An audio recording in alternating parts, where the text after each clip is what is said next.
আজকে একটা video share করে অনেকদিন পরে। তো আমার ভাই এসছে রামগড়ে আমরা আজকে যাচ্ছি চা বাগানে। তো চা বাগানে আজকে শুক্রবার হওয়ায় চা বাগানে না, বাগান বাজারে আজকে শুক্রবার হওয়ায় বসেছে গরুর হাট। এই গরুর হাট মূলত প্রত্যেক শুক্রবারেই বসে। বিভিন্ন জায়গা থেকে মানুষজন গরু কেনা বেচা করে, কোটি কোটি টাকা লেনদেন হয়। তো অনেকে মালামাল হয়, অনেকে গরু নিয়ে যায় মালামাল হওয়ার জন্য। সো কন্টিনিউ করি। চা বাগান থেকে চা পাতা চুরি করার মজাটাই আলাদা, মানে চা পাতা চুরি করে পকেটে ঢুকায় নেবে। সরি অথরিটি, আমি কিন্তু বেশি চুরি করি না। তো এখন পদ্মর না, পদ্মের জেরক্স কপি এটা। এটা হচ্ছে পদ্ম ফুলের জেরক্স কপি, বাট পদ্ম ফুল না, এটা হচ্ছে শাপলার ইয়া। এটা শাপলা, আর ওই কালো করে এগুলো হচ্ছে পদ্ম। এই কালো কালো কালো এগুলো হচ্ছে, কালো না লাল বলবো, এগুলো হচ্ছে পদ্মের পাতা। নাইস না? এখানে আবার মাছও আছে। চলুন ঘুরতে ঘুরতে চা বাগান সম্পর্কে আপনাদেরকে বিশ্লেষণ করে কিছু লাইন বলি। লাইন মিনস কিছু সোর্স দিই।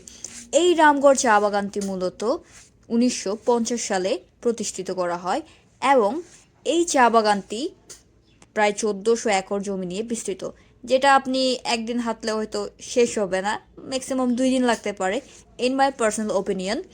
অ্যান্ড আমরা এই জায়গাটি ভিজিট করি দুপুর 12টার দিকে।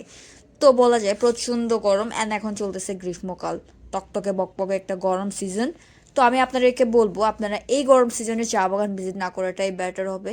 প্রচণ্ড গরম, যদি কোনো মানে প্রয়োজনীয় বোধ না থাকে তাহলে আপনারা শীতকালেই ভিজিট করবেন চা বাগান। মূলত এই সিজনে গরমকালে চা বাগান ভিজিট করাটা ছাড়কার একটা ব্যাপার। বাট আমি একটা জিনিস খেয়াল করলাম, এই তীব্র গরমে, যেটা অসহ্যনীয় গরম, ওই গরমে কিছু মানুষ চা পাতা তুলতেছিল। এটা দেখে একটু খারাপ লেগেছে বটে, বাট একটু ভিডিওতে ফিরি। ওকে, এই চা বাগান প্লেসটি অনেক সুন্দর। এটি 3 পার্বত্য জেলার মধ্যে অন্যতম একটি চা বাগান। হ্যাঁ, মানিকছড়িতে একটা চা বাগান আছে, কাপ্তাইতে একটা চা বাগান আছে, বাট সবচাইতে বড়, মানে 3 পার্বত্য জেলার মধ্যে হচ্ছে এই রামগড়ের চা বাগানটি। এটি খাগড়াছড়ি জেলার রামগড়ে উপস্থিত। এই রামগড়টি মূলত ভারত আর বাংলাদেশের সীমান্তবর্তী জায়গা হওয়ার জন্য টুরিস্টের একটা আকর্ষণীয় স্পট বলা যায়। মানে ট্যুরিস্টরা একটু বেশি আকর্ষিত হয় যে রামগড়, ভারতের সীমান্ত, আমাদের মানে একটা অ্যাট্রাক্ট থাকে না যে ভারতকে দেখতে কেমন। বেসিক্যালি ভারত বাংলাদেশের মতন একটা সুন্দর প্লেস। আমি খেয়াল করেছি, আমি ঘুরেছি এবং আপনাদেরকে আমি দেখিয়েছি আমার আগের আগের ব্লগে যে আমরা ভারতের সীমান্তে গেছিলাম। তো মূলত আজকে গেছি আমার ভাইকে ঘোরানোর জন্য। ভাই আমার কখনো নাকি খাগড়াছড়িতে থেকেও আমার রামগড়ের চা বাগান ঘুরে নাই। তো ভাবলাম যে ভাইকে নিয়ে একটু ঘুরি, রামগড়ে আছি যেহেতু। তো রামগড় চা বাগানটা মাস্ট বি ঘুরতে হবে। আর এখানে একটু ঘোরার স্পট কম, বাট চা বাগানটা বেস্ট। যদি আপনি বিকালের দিকে যান চা বাগানটা ঘোরার জন্য একটা বেস্ট স্পট।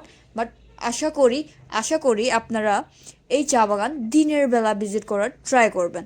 সো ভিডিওতে দেখাচ্ছি আপনাদেরকে একটা পুকুরের এখানে, এটা শুনেছি, আমি রিসার্চ করে জানতে পারলাম এই পুকুরটা নাকি প্রাকৃতিকভাবে সৃষ্টি করা, মানে প্রাকৃতিকভাবে হয়েছে আর কি।